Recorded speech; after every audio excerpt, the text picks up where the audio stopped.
Oi pessoal, tudo bem? Aqui quem tá falando é a Amanda. A gente tá no segundo vídeo da série sobre gestão de performance. Então se você não viu o primeiro, volta lá e assiste pra você pegar tudo bem do comecinho, tá bom?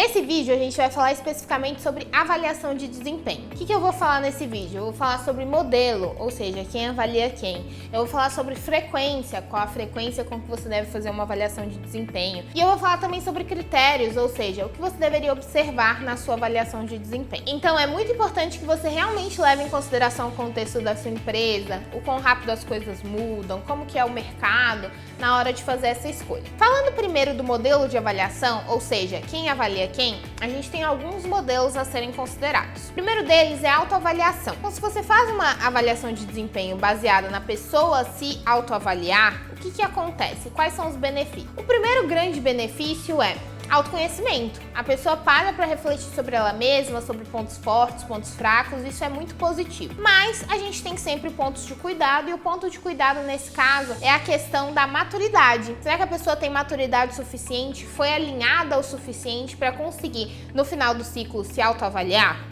Em seguida, a gente tem o modelo de 90 graus. 90 graus é quando o gestor avalia o liderado. O que acontece? A gente tem o benefício de o liderado conseguir entender como que o gestor está vendo ele, como que o gestor está avaliando aquela pessoa da equipe. Mas a gente tem que ter o cuidado de aquele gestor realmente ter um convívio grande com a pessoa, entender o dia a dia dela. E também a gente tem a questão de leniência e rigorosidade. Para quem não sabe, leniência é quando você é bonzinho demais com as pessoas, né? E rigorosidade acho que é mais óbvio, é quando você é muito exigente. Então, isso é uma preocupação porque o gestor pode avaliar com diferentes níveis de leniência e rigorosidade as pessoas do time. Um outro modelo é o de 180 graus, em que além do líder avaliar o liderado também avalia o líder. E aí a gente já tem a vantagem clara do líder entender melhor qual que é a visão das pessoas da equipe dele em relação à performance dele. Então a gente tem um benefício claro que é o líder entende melhor como que a sua equipe está enxergando ele, como que a sua equipe está enxergando a performance dele no dia a dia. Mas a gente tem que ter um cuidado dos liderados se sentirem à vontade para fazer essa avaliação dos líderes, né? Muitas vezes eles não se sentem e esse é um cuidado caso vocês adotem esse modelo 180 graus. O último modelo é o 360 graus, em que todo mundo avalia todo mundo. Ou seja, você tem uma pessoa sendo avaliada, ela vai ser avaliada pelos seus líderes, pelos seus liderados, pelos seus pares. Algumas empresas utilizam inclusive a avaliação de fornecedores externos nessa avaliação 360 graus. Ela costuma promover essas diversas visões da pessoa para ela, tornando a avaliação mais rica para o desenvolvimento da pessoa e ela tende a ser mais equilibrada porque você tem muitas pessoas falando sobre um único avaliado. Ao mesmo tempo, quais são os possíveis cuidados, né, as coisas que você deve ter mais atenção nesse modelo? Então, se você coloca muitas pessoas para avaliar um funcionário e essas pessoas não têm tanto contato com o funcionário no dia a dia, isso pode levar a visões distorcidas, a vieses, coisas que a gente geralmente quer evitar na avaliação de desempenho. Em seguida, a gente vai falar sobre uma questão de frequência da avaliação de desempenho, que é uma coisa que varia muito de empresa para empresa. Muitas empresas utilizam ainda o modelo anual. O modelo anual é um período bem longo da avaliação de desempenho, né, para você considerar. Provavelmente, se você tem um ciclo anual de avaliação de desempenho e você definiu objetivos e metas lá no começo, esses objetivos e metas raramente vão ser alinhados à estratégia da empresa no final do ano. Geralmente muita coisa muda nesse período. Então o modelo anual é um pouquinho mais engessado e travado e a gente não recomenda tanto, principalmente se a sua empresa for muito dinâmica, tiver mudanças muito rápidas, o modelo anual fica um pouquinho mais complicado. Se ela for uma empresa mais consolidada, que tem uma gestão bem certinha e consegue prever com uma maior facilidade o futuro, talvez o anual funcione para você. Um outro modelo é o semestral.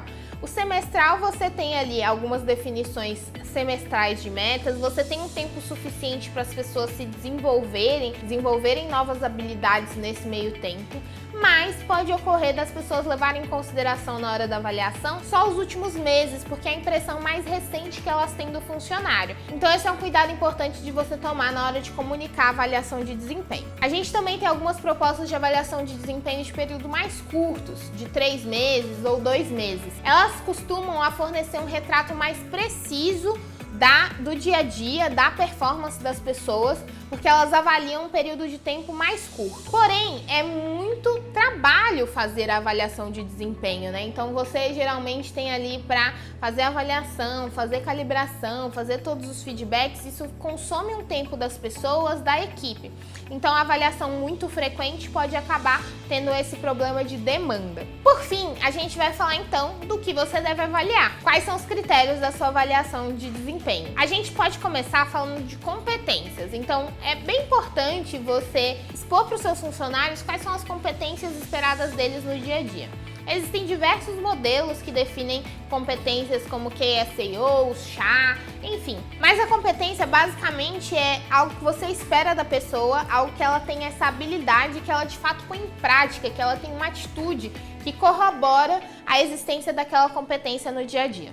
Avaliando competências, você tem mais clareza sobre o trabalho no dia a dia, você tem esse alinhamento das expectativas do que você espera de habilidades, de prática e de atitude no dia a dia dos seus funcionários. Outros aspectos que podem ser medidos são cultura e resultados. Cultura é bem importante de você medir para você reforçar que você quer recompensar as pessoas que têm comportamentos adequados à sua cultura. O momento da avaliação de desempenho é crítico para a formação do capital humano da sua empresa. Se você vai tomar decisões administrativas em cima de algo e você não avalia a cultura, significa que a cultura não é importante para aquela tomada de decisão de quem vai ser promovido, quem vai receber um aumento.